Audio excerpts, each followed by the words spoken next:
Hello student, good morning student. आज के lecture में हम सारणिक में बचे हुए गुणधर्म का डिस्कशन करेंगे। तो स्टूडेंट जो प्रॉपर्टी है स्टूडेंट 8 वो यही है। मान लो हम एक सारणिक लेते हैं जिसके अंतर्गत उस सारणिक में 3 पंक्ति और 3 स्तंभ हैं, ठीक है। तो देखो द्वितीय पंक्ति के अवयव क्या हैं? A21, A22, A23। द्वितीय पंक्ति के प्रत्येक अवयव में प्रथम पंक्ति के प्रत्येक अवयव का सगुणन खंड से गुणा करके जोड़ दिया जाए, उसका मान 0 होता है। ये बहुत लॉजिकल चीज है। देखो मैं बता रहा हूं यहां से। यहां द्वितीय पंक्ति के अवयव, ये द्वितीय पंक्ति के अवयव हैं। प्रथम पंक्ति के अवयव आपके यहां हैं, ये प्रथम पंक्ति के अवयव हैं। तो पहले द्वितीय पंक्ति के अवयव लिखो A21, ये द्वितीय पंक्ति के अवयव A21, A22, A23।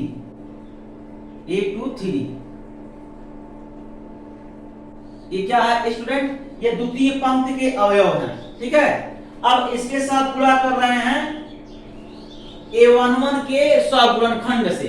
तो A11 का सगुणनखंड अगर हम A माने तो कैपिटल A, A12 का सगुणनखंड ये कैपिटल B, A13 का सगुणनखंड ये कैपिटल C। इनको जोड़ दिया जाए, इसका वैल्यू 0 होता है। ये आपका 8वां प्रॉपर्टी है स्टूडेंट। फिर से सुनो, अगर किसी सारणिक हम ले रहे हैं, कोई सारणिक है, अगर किसी सारणिक में 3 रो 3 पंक्ति वाला यानी 3 रो और 3 कॉलम वाला अगर वो डिटरमिनेंट्स है, 3 रो 3 कॉलम वाला अगर डिटरमिनेंट है, मतलब 3 पंक्ति और 3 स्तंभ वाला वह सारणिक है, तो उसके द्वितीय पंक्ति के प्रत्येक अवयव क्या है? द्वितीय पंक्ति का प्रत्येक अवयव A21, A22, A23 है। क्या है? A21, A22, A23 है। तो A21 के साथ गुणा किया जाए A11 के गुणनखंड का, मानो सहगुणनखंड का। A22 के साथ गुणा किया जाए A12 के सहगुणनखंड का। A23 के साथ गुणा किया जाए A13 के सहगुणनखंड का, और गुणा करके जोड़ दिया जाए, उसका मान 0 होता है। देखो अब A क्या है? A जो वैल्यू है A11 के सहगुणनखंड,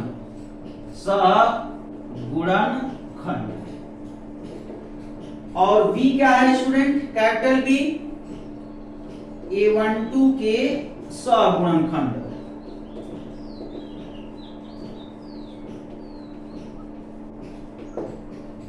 और कैपिटल C क्या है? A13 के सगुणनखंड, ठीक है। ये इंपॉर्टेंट है। अब capital A, capital B, capital C का मान हम निकालते हैं स्टूडेंट, ठीक है। ये थोड़ा टिपिकल है, मैं एक बार और रिपीट कर रहा हूं। मान लीजिए एक सारणिक ले रहे हैं, सारणिक के द्वितीय पंक्ति के अवयव A21, A22, A23 हैं। A21 का गुणा A11 के सगुणनखंड से कर दें, प्लस A22 का गुणा A12 के सगुणनखंड से कर दें, प्लस A23 का गुणा A13 के सगुणनखंड से कर दें, अब करके जोड़ लें। जोड़ने के बाद इसका मान 0 होता है। तो मैथमेटिकली देखो हम किए हैं A21 का गुणा A11 के सगुणनखंड से किए हैं, ठीक है, प्लस A22 का गुणा A12 के सगुणनखंड किए हैं, ठीक है ना। A23 का गुणा A13 के सगुणनखंड से किए हैं। अब इन सभी को जोड़ दिया गया है।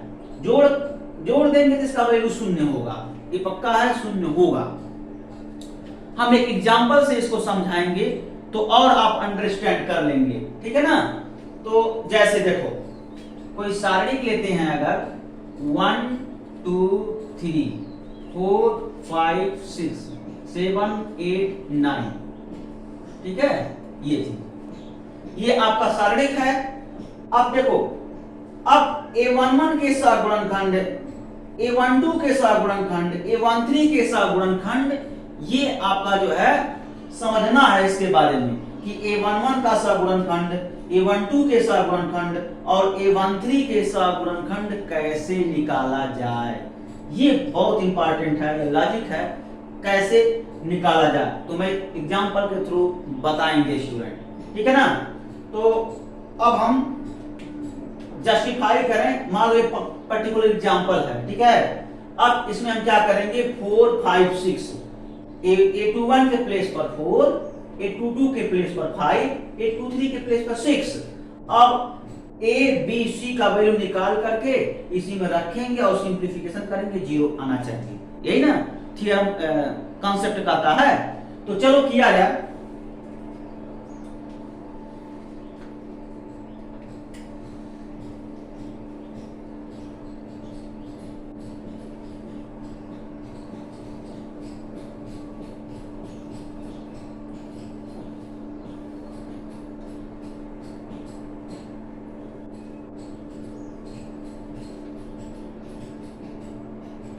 देखो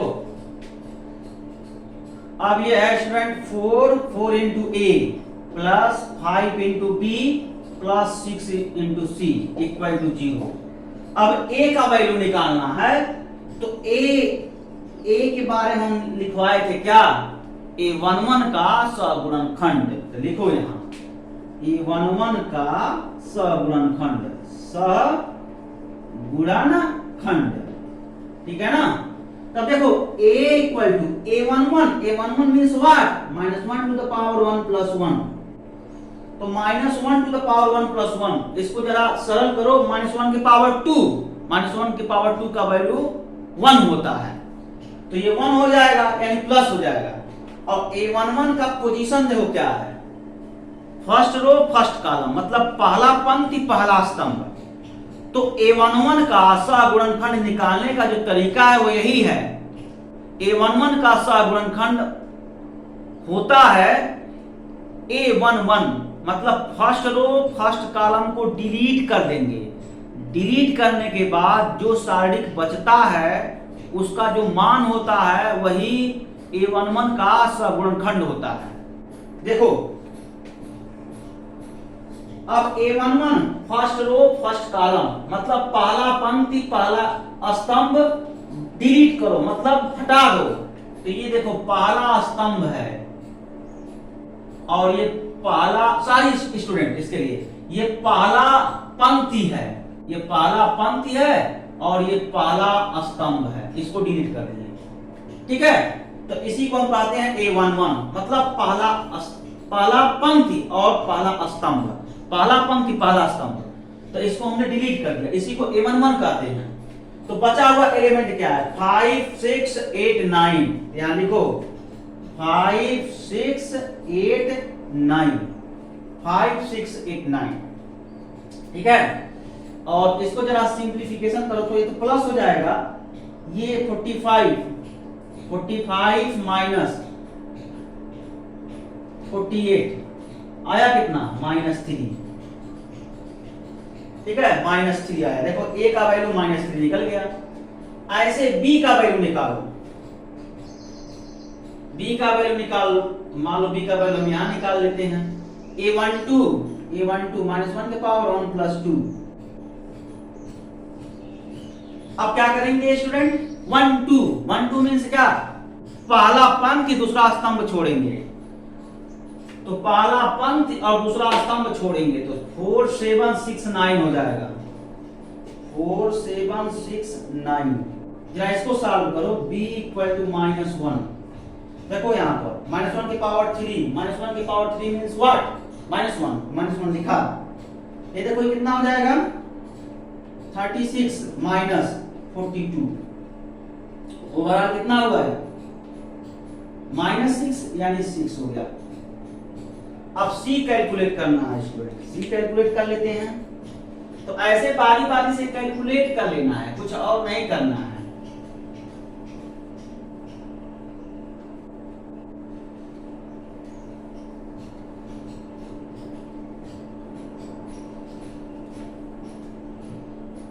c कैलकुलेट कर लो। c क्या किस में है? A13, यही ना c है। A13 का सा गुणनखंड। A13 मतलब क्या? पहला पंक्ति तीसरा स्तंभ। A13 पहला पंक्ति तीसरा स्तंभ, इसको छोड़ देंगे। तो छोड़ेंगे तो क्या आएगा? देखो ये पहला पंक्ति हो गया, तीसरा स्तंभ छोड़ो, 4758 आया। -1 के पावर 1 प्लस 3 4758 है। अब इसको सॉल्व करो। c equal to 1 into in bracket 48 minus 35। Sorry student, यहां पर 8 4 जा 32 होगा ना, तो 32 माइनस 35 कितना हो जाएगा? c इक्वल टू -3 हो गया। अब देखो a की वैल्यू -3, c की वैल्यू -3 और b की वैल्यू 6, इसी पुट कर दो। अब देखो वो 0 आ रहा है, बैलेंस हो रहा है, यही चेक करना है। ठीक है, तो अब चलो चेक किया जाए। 4a plus 5b plus 6c, इसका वैल्यू देखो, इसका वैल्यू किसके इक्वल हो जाएगा? 4a plus 5b plus 6c, 4a plus 5b plus 6c, 4a plus 5b plus 6c, इसका वैल्यू किसके इक्वल हो जाएगा? जरा देखो तो, ये 4 इंटू a मतलब क्या? -3 हमने लिखा, और प्लस 5 इंटू b मतलब 6 हो गया, ये 6, और प्लस 6 इंटू -3, c का वैल्यू देखो -3 निकला, -3। जरा सॉल्व करो तो ये देखो, ये हो गया -12, और ये देखो हो गया 30 और -18, ये दोनों ऐड होंगे ना, इक्वल साइन है, तो कितना हो जाएगा? -30 प्लस 30। देखो, और थोड़ा भी दिमाग आपके पास है तो कह सकते हैं 0, और दिमाग सबके पास है क्योंकि आप मैथमेटिशियन हैं। भाई इंटर पढ़ रहे हो, इंटर मैथमेटिक्स, तो आप मैथमेटिशियन ही हुए, यानी मैथ से अपना करियर बना रहे हो, तब ये छोटा छोटा कैलकुलेशन तो आप सॉल्व ही कर सकते हो। ठीक है, देखो 0 आ गया, तो समझ में आ गया ना, ये आपका 8वां प्रॉपर्टी है, इसको नोट कर लो। ठीक है,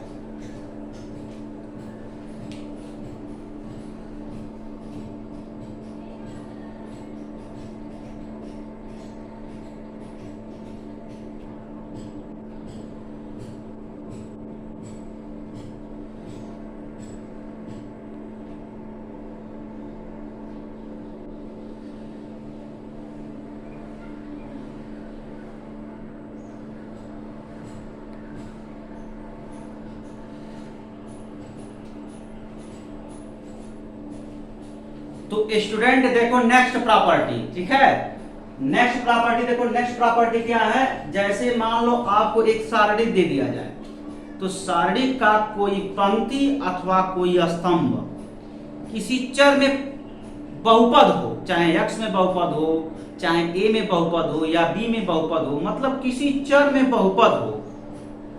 जैसे मान लो x में बहुपद है, सारणिक है, सारणिक का कोई एक पंक्ति x में बहुपद है। जब वह x में बहुपद है स्टूडेंट, तो x का मान हम कोई नंबर लेंगे, x का मान कोई नंबर रखने पर वह शून्य हो जाता है सारणिक। तो जो नंबर रखने पर शून्य हो रहा है, तो x माइनस वह नंबर, अर्थात मान लो x इक्वल टू a पर शून्य हो रहा है सारणिक, तो x माइनस a सारणिक का एक गुणनखंड होगा। फिर से सुनो स्टूडेंट, जैसे हम एक सारणिक दे दें आपको, सारणिक का कोई एक रो अथवा कोई एक स्तंभ, मतलब एक रो एक कॉलम, सारणिक का कोई एक रो अथवा कोई एक कॉलम, मतलब सारणिक का कोई एक स्तंभ अथवा कोई एक पंक्ति बहुपद हो, ठीक है, बहुपद हो, तो बहुपद होगा तो उसका कोई चर होगा, तो चर का मान कोई कांस्टेंट नंबर रखने पर, मान लो x बराबर a रखने पर सारणिक शून्य हो जा रहा है, तो x माइनस a सारणिक का एक गुणनखंड होगा। ठीक है, इसको एग्जांपल से समझो स्टूडेंट। जैसे देखो 1a square, 1b square, 1c square. Okay student, यह एक सारणिक है। अब देखो पहले पंक्ति की बात हम करें स्टूडेंट तो a में बहुपद है, दूसरी पंक्ति की बात हम करें स्टूडेंट या b में बहुपद है, और तीसरी पंक्ति की बात करें हम या c में बहुपद है। तो देख लो, मैं अंडरलाइन कर लिया, पहला पंक्ति, दूसरा पंक्ति, तीसरा पंक्ति। पहले पंक्ति में बहुपद है लेकिन a का बहुपद है, मतलब a चर है। दूसरे पंक्ति में बहुपद है, वो b चर है, मतलब b चर है उसमें, और तीसरे पद में जो बहुपद है वो c चर है।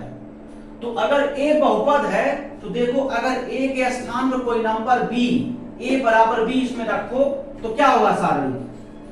अगर पहले पंक्ति में जहां जहां a है वहां वहां b रखो तो क्या होगा 1b स्क्वायर। द्वितीय पंक्ति तो वही है 1b स्क्वायर, तृतीय पंक्ति 1c स्क्वायर। इट मींस देखो स्टूडेंट, r1 बराबर r2, पहला पंक्ति बराबर दूसरा पंक्ति। सारणी के गुणधर्म से इस सारणी का मान शून्य होगा कि नहीं होगा, ये शून्य होगा। तो इसका मतलब यही हुआ स्टूडेंट, a बराबर b means a minus b सारणिक का एक गुणनखंड होगा। समझ में आया, सारणिक का एक गुणनखंड होगा। ऐसे स्टूडेंट जरा देखो, जैसे हम a बराबर b रखे हैं वैसे आप रख सकते हो b बराबर c। b बराबर c रखो, तब देखो क्या आएगा। देखो यहां से 1a स्क्वायर, जहां जहां b है वहां वहां c रख रहे हैं स्टूडेंट। क्या कर रहे हैं, जहां जहां b है वहां वहां c रख दे रहे हैं। तो देखो 1c स्क्वायर, तीसरा पंक्ति क्या है 1c स्क्वायर, r2 बराबर r3। फिर इस सारणी का मान क्या आया, शून्य आया। तो हम क्या कह सकते हैं कि b बराबर c हम रखे हैं, b बराबर c रखे हैं किसमें, इस सारणिक में। तो सारणिक का मान क्या हो गया, शून्य हो गया। क्यों शून्य हो गया, क्योंकि द्वितीय पंक्ति बराबर तृतीय पंक्ति के, द्वितीय और तृतीय पंक्ति बराबर हैं, इसलिए सारणिक के गुणधर्म से इसका मान शून्य है। आप विस्तार करके भी देख सकते हो, शून्य ही आएगा। ठीक है ना। तो देखो, तो b माइनस c सारणिक का दूसरा गुणनखंड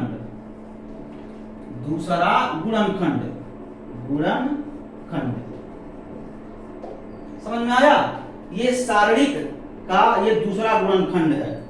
अब देखो c बराबर a मैं रख दूंगा, अगर इसमें तीसरे पंक्ति में c बराबर a रख दूं तो यहां देखो